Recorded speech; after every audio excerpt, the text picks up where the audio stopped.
Hi everyone, I'm Lisa Walton and welcome to Quilt Stories.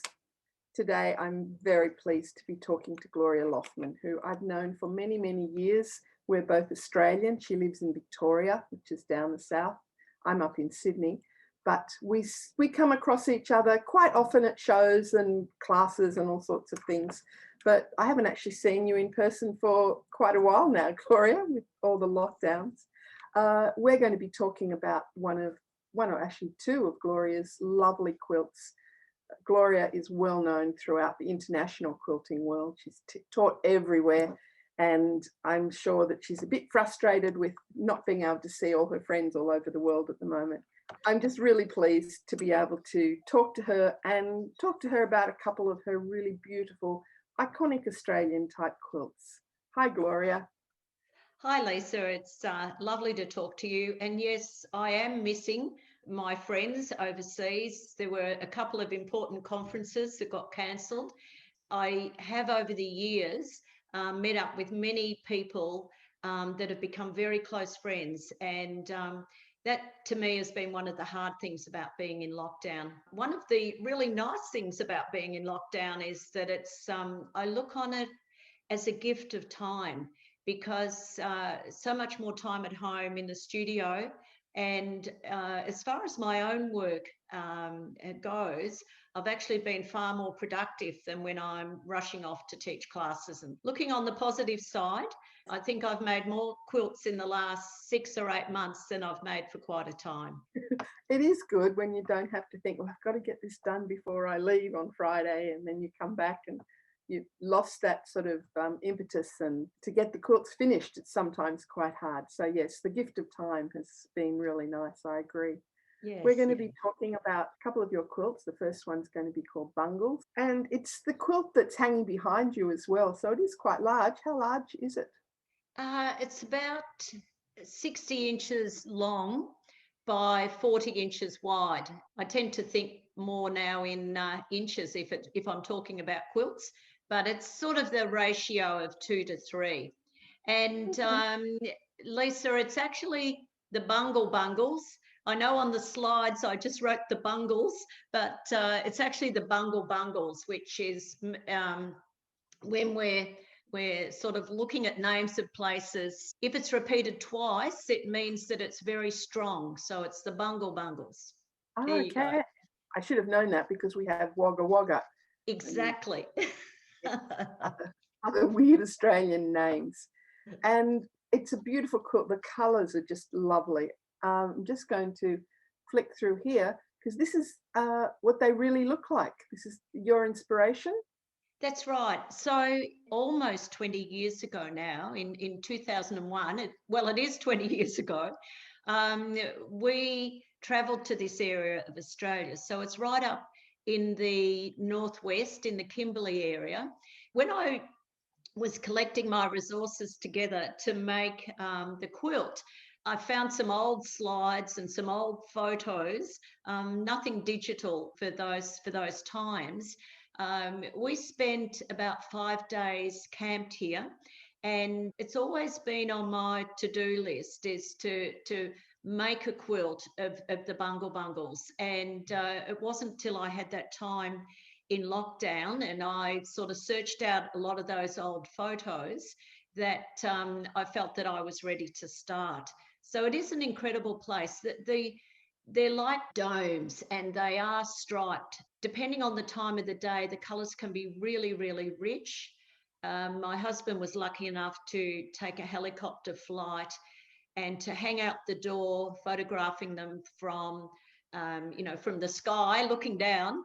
And so we do have some fabulous photos of the Bungles. You're very fortunate to have a photographer in the house. Absolutely. Yes, I'm very jealous. Here we have a starting point. And are these painted fabrics? Are they pieced? How are they created? So these are mainly hand-dyed fabrics with a few commercial textured fabrics thrown in there. These are actually the background of the dome was cut out, and then that other colour, the stripes, pieces of fabric that were fused on top. And, you know, I made a whole row of them and played around with them. It's not like a literal image of my photos, but they are fabulous, fabulous shapes. And you can see in the background there's a piece of paper with a ruled line on. I had some drawings of the domes and underneath here, and I just gradually recreated them.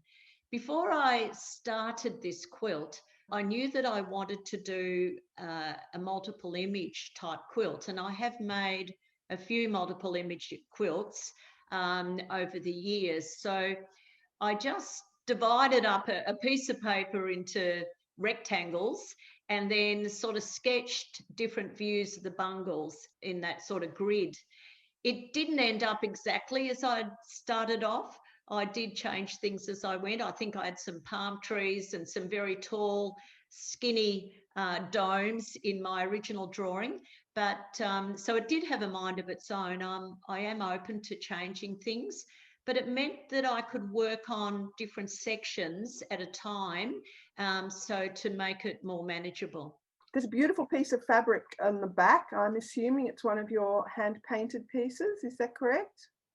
Yes, it is. And the other thing that you'll see that is that's also happened between the last slide and this one is that I've placed each of those bungles on a piece of black fabric, and then I've actually stitched down each one so that the stitching has been done individually on each one along the edges, just free motion stitching. And then I have cut back that black fabric that's sort of like a base underneath each one. So only about 1/8 of an inch is showing around the outside. And then it was like, okay, now I want a home for these bungles to sit on. And it is a piece of hand-painted fabric that's sitting behind there. And it is something that I enjoy doing. I enjoy doing this with my students because they realise they can paint fabric. It's more like kindergarten than being able to be a landscape painter. Sometimes I cut the fabrics up, and in this case, I've left it as one piece. And what paints do you use? I would have used an Australian paint for this one, an Australian paint called High Strike, which I have been using for probably 25 years or more, quite a time. And it is a transparent paint, and it's one that I do enjoy using. Sometimes I'll add other paints that aren't transparent if I want a deeper colour, but this one would have been painted with High Strike. Okay, yeah, I use and sell High Strike also on my website. They have a really good range of colours. I love adding a bit of the fluorescence in sometimes just for that little spark. Yes, they look really in your face in the jar, but you put a drop in and really makes it pop. So that's lovely. Just going back to your quilting, so each of your little bungles was completely quilted as a unit, or did you just do the outline? They're sitting on that black base, and I have quilted right along every raw edge. So they're actually stitched to the black base, and then all the strips are stitched down as well. You didn't stitch the black down, did you, when you quilted? I would have, once I've now put it on the sky and then thought about what was going to go below in the foreground, because there would have been some strips added. Once I was happy with that, then I would have actually stitched around in the black around each one as well. And to do that, I use a very fine needle. I'm using a 60 Microtex needle and a very fine thread. I often use the Superior 100-weight silk thread, and with that very fine needle when I'm stitching that black outline down, because as I said, it's only 1/8 of an inch, so you don't want to break that edge as you're stitching it down. Yes. So we've got a bit of reflection happening here, or? Yes, so you can see on the top image that I've now added some strips. So we've got some land there now, and they would have actually now been stitched to the sky and the land there. And my next step was to create a reflection I've done a few reflections lately, and can you believe the quilt that I'm working on at the moment in the studio is all reflection. So it's really quite bizarre. Maybe I could, tip it up either way. It could be, either way, but it is something that I've sort of enjoyed playing with. So first of all, I needed to get the image correct, and then sort of, once again, it's on the black. You can see the black around the outside, but the image needed to be darker and not so textured. And so I haven't added strips. So I've looked for some of my dyed fabric and also some batik fabric that has a stripe in it that I've overpainted, a commercial fabric overpainted, just to sort of replicate the stripes, but not be too textured. Because if it was being reflected in water, you wouldn't have that detail anyway, really. So, no, that's right. Yeah. I recognise some of that fabric. It looks like some batiks that I might also own. Yeah.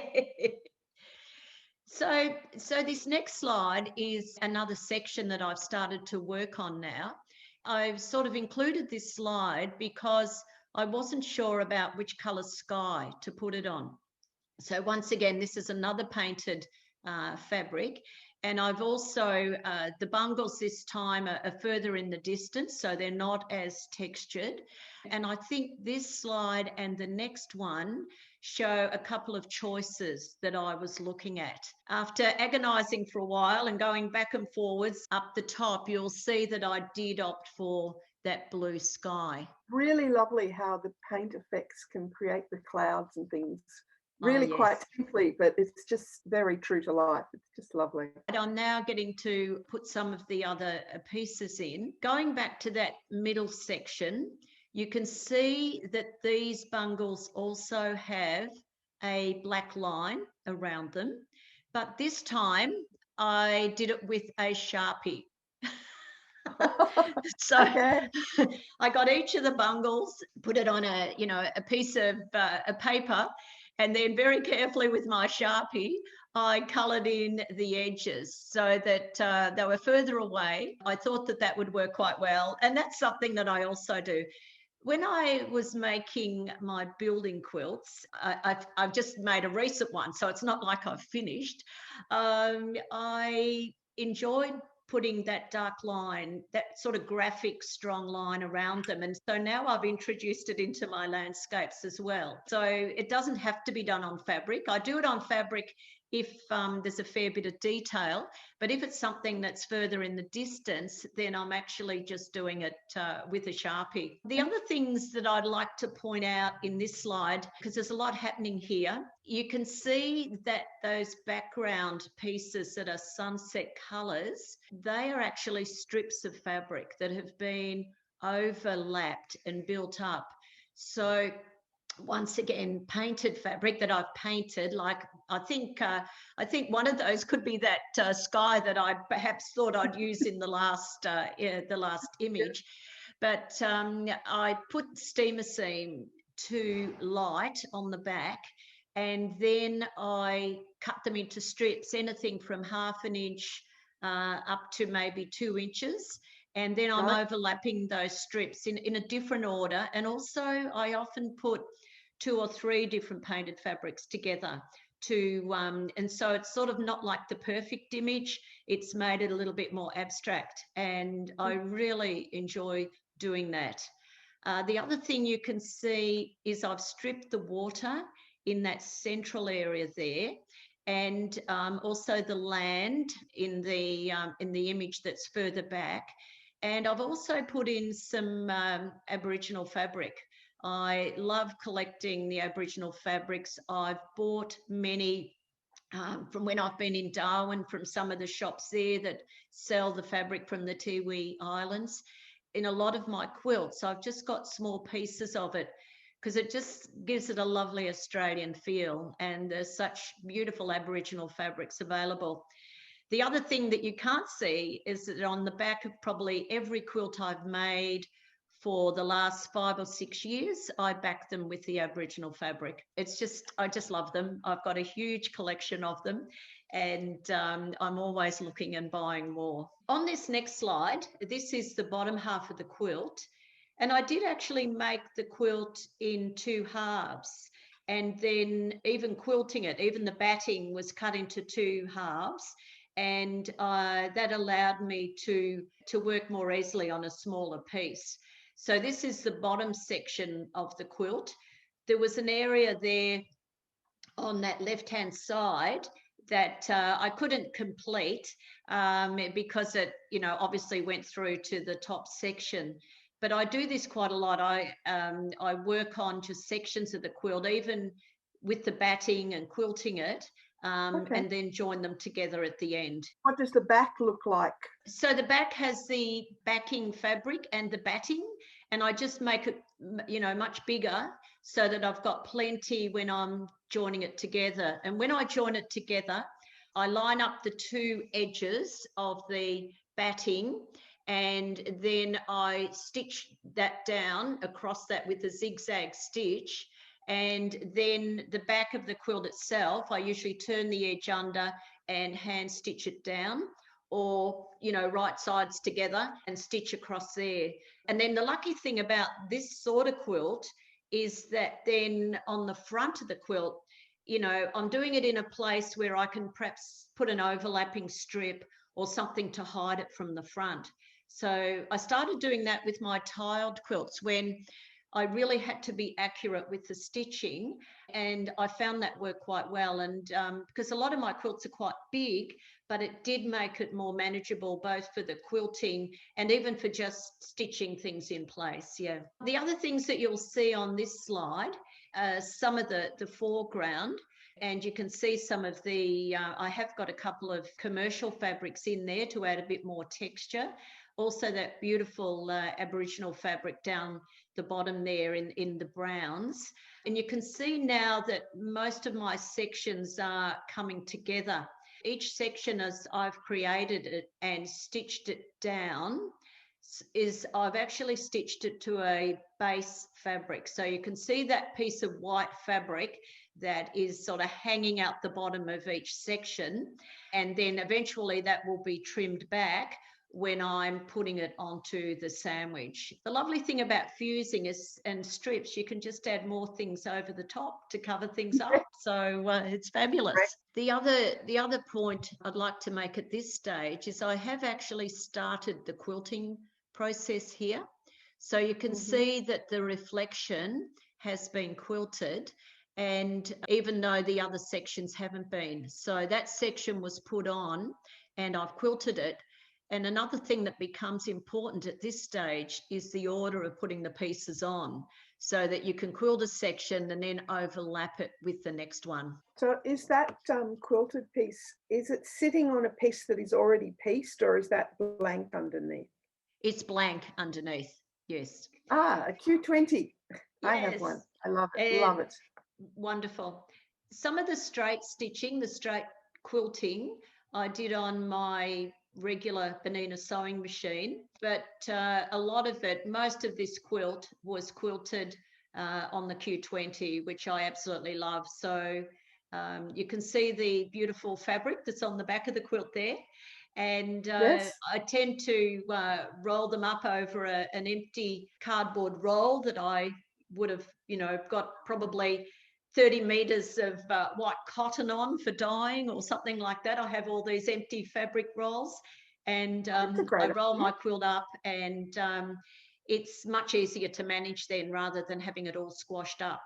But a fabulous, fabulous machine. Absolutely love it.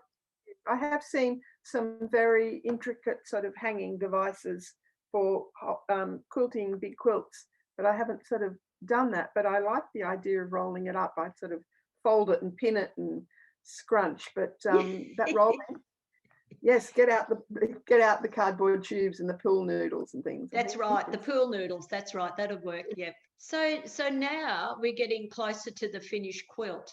There's one small section at the top to still go, but at this stage I have joined the 2 halves together, And so it's just that small section at the top. I wanted another repetition of a line of bungles up there. I remember I actually made that little line of bungles probably about 4 times. I wanted them to be in silhouette. So the first lot I made were much too dark. I couldn't see anything, just these black blobs up there. And then, as I said, it took me, I think it was 4 goes at getting them right. And they're set on a sunset sky. So that's still to go in. You can see that those sections are going straight onto the batting because you can see that batting still sitting underneath up there. Yes. Got a lovely close up here of variegated thread, and I think the Sharpies. This looks a very fine line, so I'm guessing it's the Sharpies as well. Yes. You like using the variegated threads? Yes, I think I'm a bit addicted to the variegated thread in actual fact.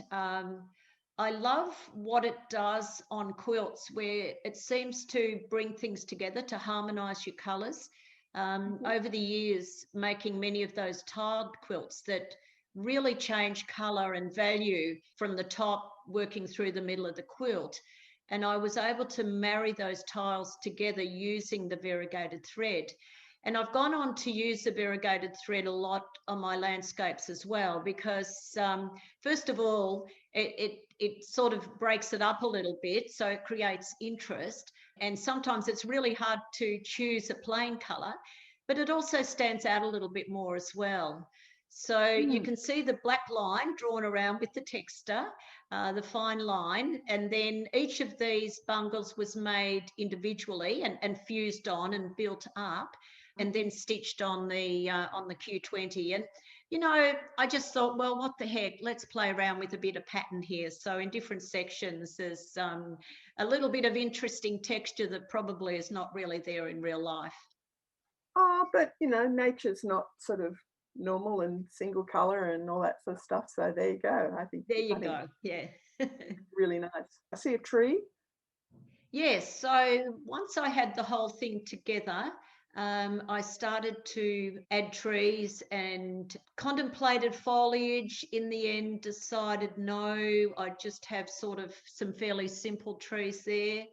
It was a matter of I had the quilt on the wall, I just cut out a whole lot of random trees and then sort of placed them on the quilt in different places. So if you're using the steamer seam on the back, it's quite good because you can just put them on and then stand back and have a look, take a few photos, and then peel them off and try them somewhere else. Which is, it's great when it's trees. It's hard to pin them in place when they're they're cut out quite thinly.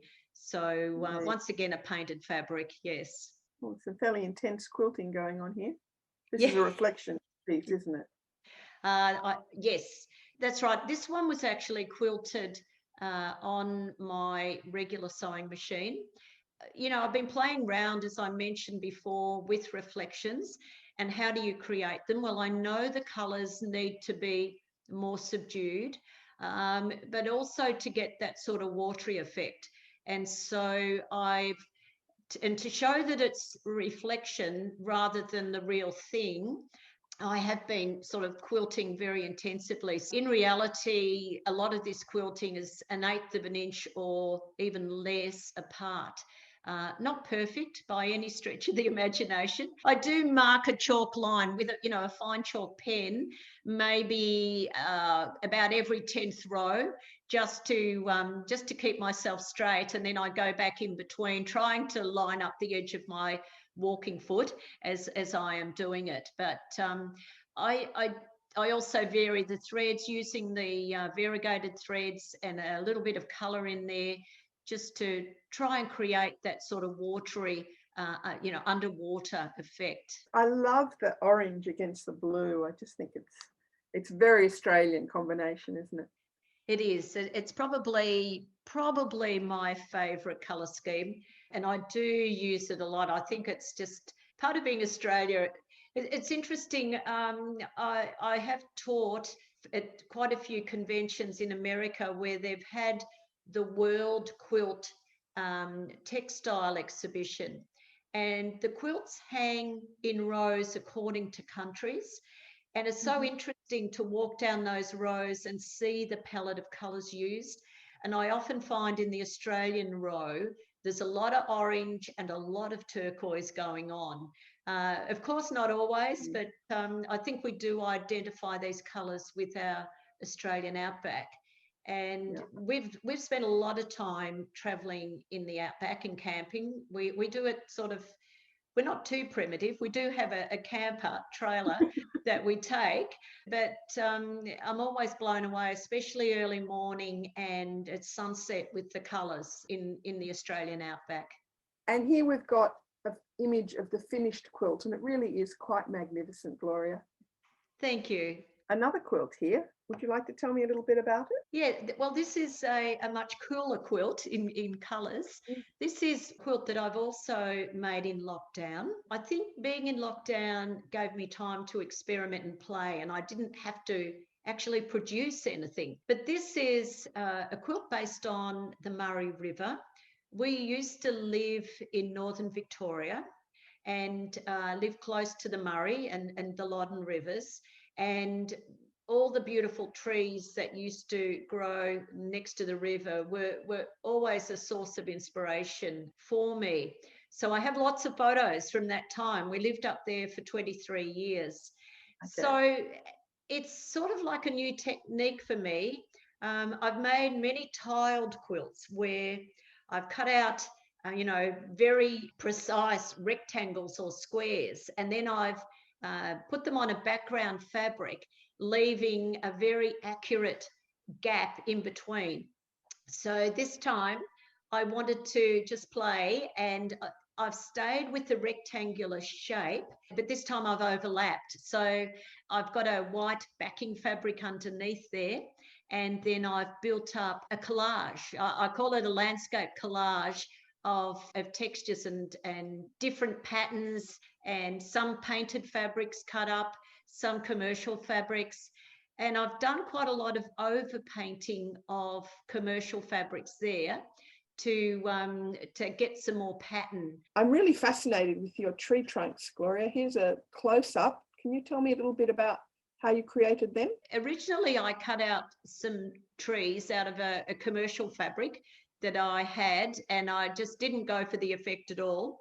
So I drew the trees on a commercial fabric that was a white background, so you can see a little bit of pattern showing through there. And then I ironed that fabric to a piece of freezer paper, and I painted them in. So just using the high strike paint, I actually painted the pattern there. And these trees do have a lot of movement. So I did have,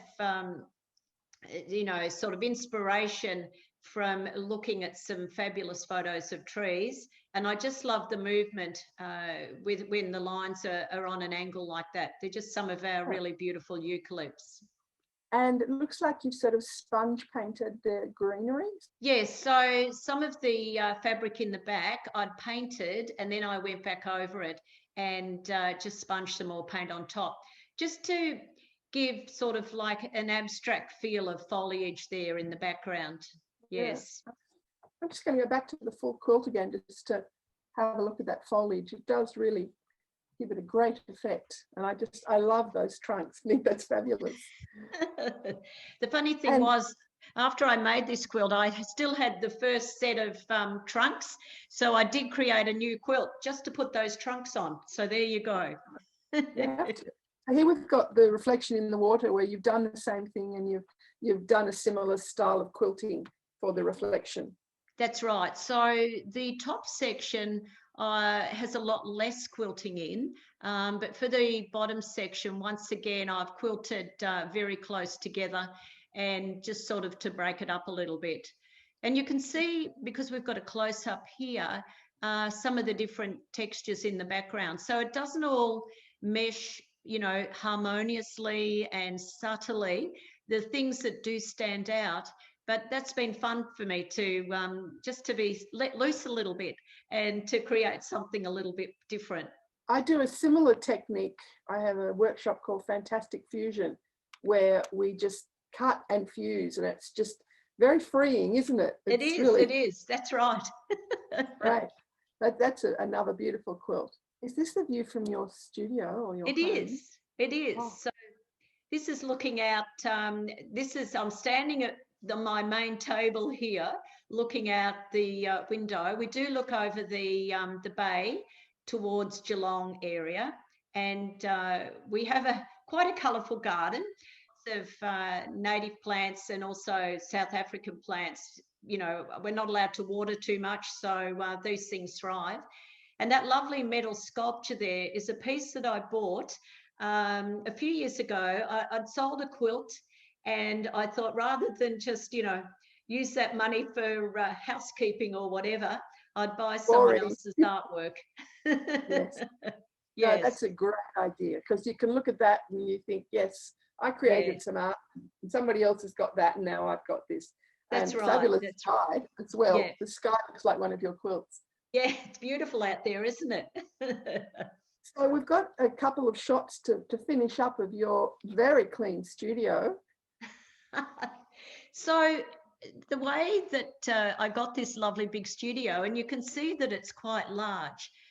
When we were building the house, I kept telling the architect to move the walls out on that plan, that perhaps I would teach some classes from home, because we do live in a lovely area and there's accommodation. And so, it is quite a large space. But I have to tell you that the only students I've ever had in here have been grandchildren playing.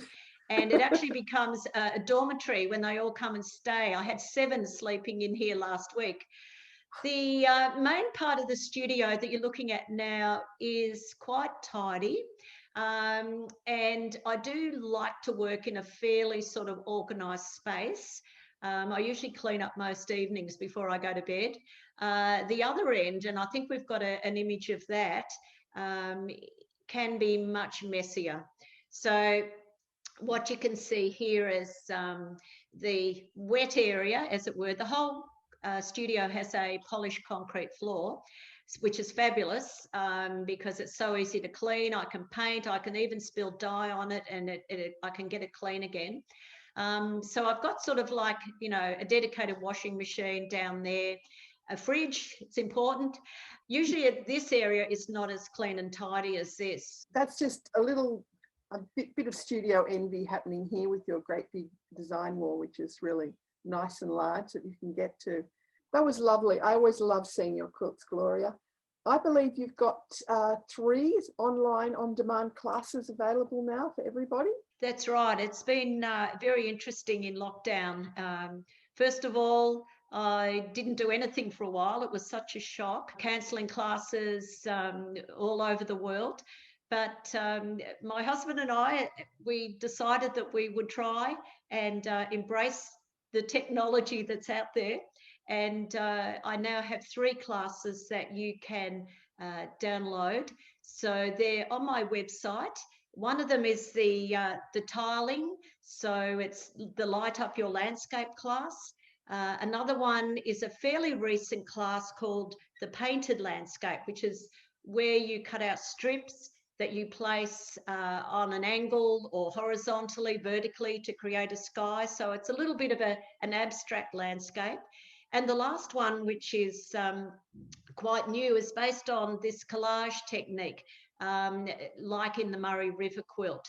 And each of the classes has a couple of patterns, detailed notes, some videos, and we've had a bit of fun making the videos in our lounge room at home. But they have been really well received, and so that is an option for you, and you just download them from my website. All the links to Gloria's classes, and she's now written 4 books, which are all bestsellers, and all the links and information are down below in the information section. So I'd like to thank you so much for giving me your time today. It's been really lovely. I love hearing about your techniques, because we never get a chance to talk about those things when we see each other in corridors and things. And I actually have to say, Gloria, that you were an inspiration to me many, many years ago when you told me that I should teach overseas. And you probably don't remember it, but it was a little retreat up in Coffs Harbour. And you said, you really should teach overseas. And I said, oh no, I wouldn't know how to do that. And you actually gave me the impetus to do it. You even gave me some contacts, and I think you even gave me an idea of what to charge. And I think actually that changed my life. So I owe you an amazing debt of gratitude. So you'll always have an amazing soft spot in my heart. So I'd like to recommend that everybody hit the subscribe button that's just appearing on the screen, and also do a thumbs up for the video, because that's what YouTube likes to see. And if you have any suggestions or questions for me or Gloria, please put them in the comments section below. Is there anything you want to say before we go, Gloria? Yes, I would, Lisa. I'd just like to thank you for doing this. And we have been friends for a long time in quilting. I think it's important that we do look out for each other and support each other. That's really precious. I'd really like to thank you for what you're doing now, for allowing us to get our work out, and it's an amazing thing doing these videos, not just for us as artists, which is just fabulous, but also allowing our quilting community to see what we've been up to. And I do sincerely really appreciate that. So thank you, Lisa. Thank you. It's my pleasure. And it's really fun for me to get to chat to people. Otherwise, I think my poor husband would want to kill me. I talk too much. Okay, everybody.